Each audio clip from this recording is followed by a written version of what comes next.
Buenas tardes, bienvenidos nuevamente. Mi nombre es Natalia Godoy. Hoy vamos a dar la clase de Fisiología Humana para Enfermería, la segunda parte del sistema cardiovascular. Bueno, para comenzar vamos a hablar lo que es la presión arterial, ¿sí? Es la presión ejercida por la sangre contra la pared de los vasos sanguíneos. La presión arterial es mayor en la aorta y en las grandes arterias. En un adulto joven en reposo, la presión arterial durante la sístole, o sea, durante la contracción ventricular, oscila entre 110 y 120 milímetros de mercurio y cae alrededor de los 70 milímetros de mercurio durante la diástole, que es la relajación ventricular.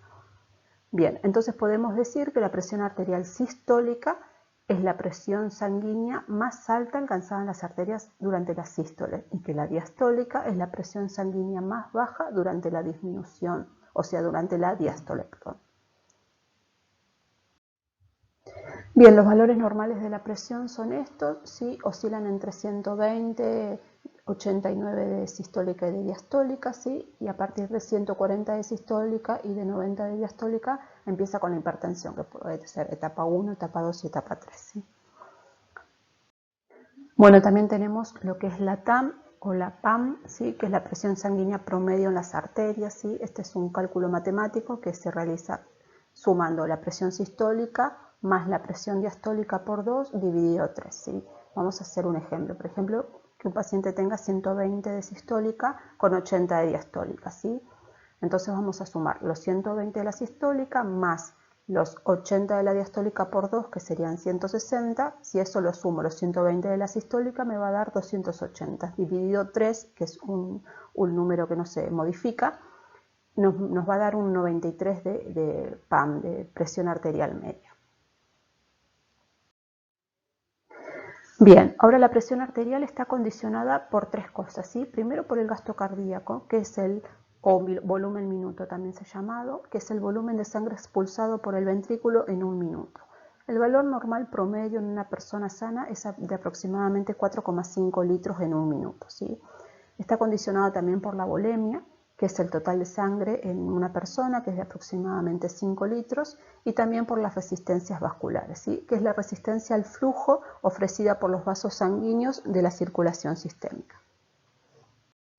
Bien, vamos a hablar primero del gasto cardíaco. Como recién dijimos, era la sangre que bombea durante un minuto cada ventrículo, ¿sí? Que es aproximadamente de 4,5 litros por minuto. Y hay un cálculo que el gasto cardíaco es el volumen sistólico por la frecuencia cardíaca. ¿De dónde sacamos ese volumen sistólico? Es el volumen de sangre eyectado hacia la aorta o hacia la arteria pulmonar durante un periodo de sístole, o sea, de contracción, ¿sí? Bien, multiplicado por la frecuencia cardíaca del paciente, que es el número de latidos por minuto del corazón. Bien, esto es lo que quiere decir que si por alguna circunstancia el gasto cardíaco aumenta debido al aumento de la frecuencia cardíaca, también va a aumentar la presión arterial, ¿sí? Y por algunas circunstancias disminuye el gasto cardíaco, va a disminuir la presión arterial. Bien, en cuanto a la volemia, dijimos que es el volumen total de sangre que tenía una persona, que era aproximadamente 5 litros, ¿sí? Cuando disminuye esta volemia, ya sea por una hemorragia u otras circunstancias, cuando esta disminución es mayor al 10% del total de sangre, obviamente va a provocar la hipotensión en el paciente, la disminución de la presión arterial. Y en cuanto a las resistencias vasculares, es la resistencia al flujo ofrecida por los vasos sanguíneos de la circulación sistémica, ¿sí? Y va a depender de tres cosas. Primero, el tamaño de la luz del vaso. Cuanto más pequeño es la luz de ese vaso, mayor es la resistencia al flujo. Por ejemplo, cuando la arteriola se dilata, ¿sí? La resistencia va a disminuir, por lo tanto va a disminuir la presión arterial. Y cuando se contrae esa arteriola, va a aumentar las resistencias y por lo tanto va a aumentar la presión arterial. Otra de las circunstancias es la viscosidad de la sangre, ¿sí? Que es la relación que tiene entre los glóbulos rojos y el volumen de líquido plasmático. Cualquier situación que aumente esa viscosidad en la sangre, por ejemplo la deshidratación, va a hacer que aumente la presión arterial, ¿sí? Y lo contrario es cuando disminuyen las proteínas plasmáticas o los glóbulos rojos, ya sea por una anemia o por una hemorragia, va a reducir la viscosidad de esta sangre y por lo tanto va a disminuir la presión arterial. Y otra de las cosas era la longitud total del vaso. A mayor longitud del vaso, o sea, más largo es el árbol vascular del paciente, mayor resistencia va a haber. Bueno, pero ¿qué pasa cuando tenemos cambios en la presión arterial, ¿sí? Quizás a muchos de ustedes le ha pasado que en algún momento cuando se levantaron muy bruscamente, cambiaron de posición bruscamente, se marearon o se les nubló la vista, ¿sí? Esto pasa porque disminuye el flujo sanguíneo al cerebro y disminuye la presión arterial, ¿sí? Bien, existen lo que se llaman vasoreceptores que actúan rápidamente ante la caída de la presión arterial. A veces la respuesta puede ser un poco más lenta que lo normal, sobre todo en adultos mayores, ¿sí? En cuyo caso quizás la persona puede llegar a desvanecerse también. Bueno, pero ¿qué son los receptores? ¿Sí? Son sensores de la presión que están situados en diferentes partes del cuerpo, por ejemplo, en el callado aórtico o en el seno carotidio, ¿sí? Y lo que hacen es estimulan en respuesta al estiramiento de la pared arterial. Bueno, lo que va a hacer es que disminuya o aumenta la TEA, ¿sí? Cuando, por ejemplo, la presión arterial disminuya, los vasoreceptores envían impulsos nerviosos con menos frecuencia hasta el centro cardiovascular. En respuesta a ello, este centro disminuye la estimulación parasimpática, incrementa la secreción de adrenalina y noradrenalina, que son vasoconstrictoras, el corazón late más fuerte y más rápido, entonces aumentan las resistencias sistémicas, aumenta el gasto cardíaco y por lo tanto aumenta la presión arterial hasta valores normales. Pero ¿qué pasa cuando la presión arterial aumenta por encima de los valores normales si el paciente está hipertenso? Estos vasoreceptores envían impulsos con mayor frecuencia, el centro cardiovascular responde aumentando la estimulación parasimpática y disminuyendo la simpática, por lo tanto la frecuencia cardíaca disminuye, la fuerza de contracción también, el gasto cardíaco. Esto hace que provoquen vasodilatación, por lo tanto disminuye la resistencia vascular y disminuye la TA hasta los valores normales. Bien, después tenemos lo que llamamos hormonas, que son las que también van a ayudar a la regulación de la presión arterial y del flujo sanguíneo. Uno de esos es el sistema renina-angiotensina-aldosterona, ¿sí? Es muy conocido, quizás lo hayan escuchado nombrar, ¿sí? El sistema renina-angiotensina-aldosterona se activa cuando el volumen sanguíneo o el flujo sanguíneo en los riñones disminuye, ¿sí? Por lo tanto, las células yuxtaglomerulares, que significa que están cercanos a los glomérulos, secretan renina hacia el torrente sanguíneo, ¿sí? Entonces lo vamos a ver acá. Bien, secreta renina hacia el torrente sanguíneo, ¿sí? Esta renina lo que va a hacer es juntarse con el angiotensinógeno que lo elimina el hígado y formar angiotensina 1.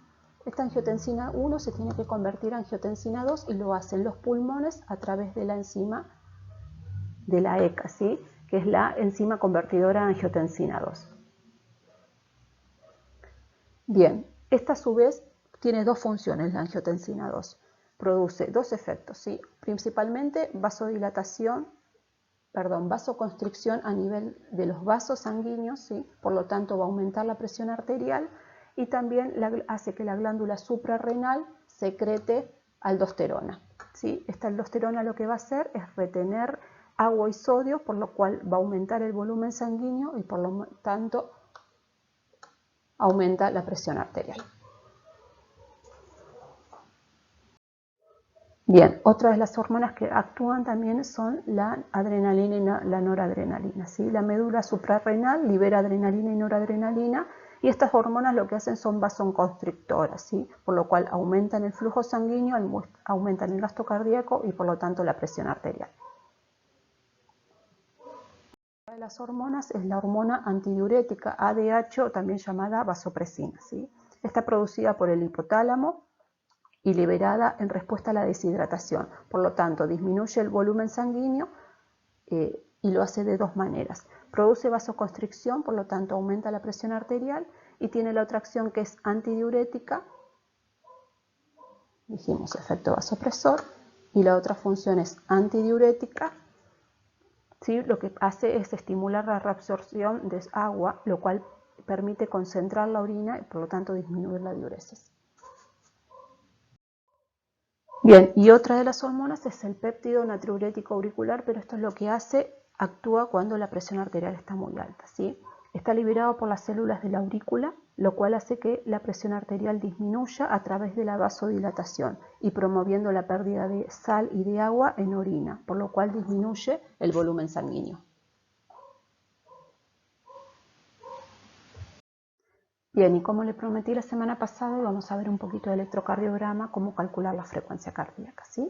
Bueno, como repaso vamos a saber que el electrocardiograma es la representación gráfica de la actividad eléctrica del corazón, se obtiene desde la superficie corporal en el pecho, ¿sí? Acuérdense que se ponía ciertas derivaciones en el tórax y en los miembros, y los que nos iba a dar eran derivaciones precordiales, por ejemplo de B1 a B6, ¿se acuerdan que se colocaban en la parte del frente del tórax, en los espacios intercostales, y nos iba a dar derivaciones unipolares y bipolares que se obtenían a través del triángulo de Eitogan, ¿sí?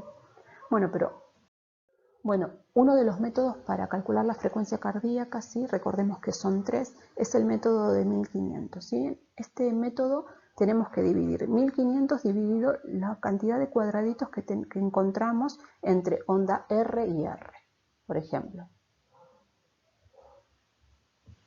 Acá tenemos una onda R, ¿sí? Que es la picuda, que sobresale, y acá tenemos otra, ¿sí? Dijimos que las líneas más gruesas llevan dentro 5 cuadraditos de los pequeños, ¿sí? Entonces, si nosotros contaríamos los cuadraditos que hay entre esta línea y esta, tenemos 5. Más 5 son 10, más 5 son 15, más 2 cuadraditos más que hay acá son 17. Entonces tenemos que hacer 1500 dividido 17, la frecuencia cardíaca de este electro es 88. ¿Sí? Tenemos otro método también, que es el método, también tenemos que calcular cuántos cuadraditos hay entre complejo R o onda R a R, ¿sí? Entonces, en la primera línea gruesa, o sea, a los 5 cuadraditos del complejo R, a los 10, a los 15, va poniendo diferentes números. Por ejemplo, en el primer cuadrado va a poner 300, en el segundo 150, 100, 75, y ahí va a disminuir paulatinamente, ¿sí? Entonces, desde la onda R que tenemos acá a la onda R de acá, salta que tenemos una frecuencia de 100 latidos por minuto, ¿sí? Si esta onda R estaría acá, tendríamos 75, si estaría acá 60, y si estaríamos en el medio tendríamos que calcular unos 70, ¿sí? Bien, entonces la frecuencia cardíaca por este método es de 100 latidos por minuto. Bien, y por último tenemos un método que es para sacar la frecuencia cardíaca en los pacientes que tienen algún tipo de arritmia. Como ven, entre complejo o onda R y R no hay el mismo espacio, ¿sí? Bien, esto es un ritmo irregular, ¿sí? Bueno, lo que tenemos que calcular es cuántos cuadraditos, o sea, acá, el número de latidos que hay en 6 segundos por día, ¿sí? Acuérdense que entre una línea gruesa a la otra línea gruesa teníamos 5 cuadraditos, ¿sí? Un segundo son 5 cuadraditos grandes, o sea que esto, 1, 2, 3, 4, 5, tenemos un segundo, ¿sí? Nosotros tenemos que calcular en 6 segundos, o sea, tenemos que sumar uno más, 6, ¿sí?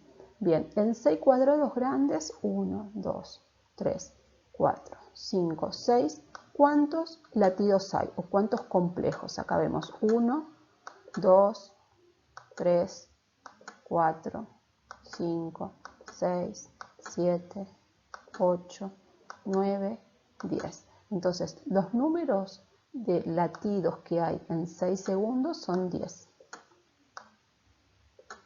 por los 10 que teníamos acá, que es una constante que no se modifica, ¿sí? Esto es igual a 100. En este electrocardiograma, la frecuencia cardíaca aproximada, porque no es regular ese ritmo, es de 100 latidos por minuto. Bueno, espero que les haya interesado, que les haya servido esta clase, y nos vemos la próxima. Muchísimas gracias. Hasta luego.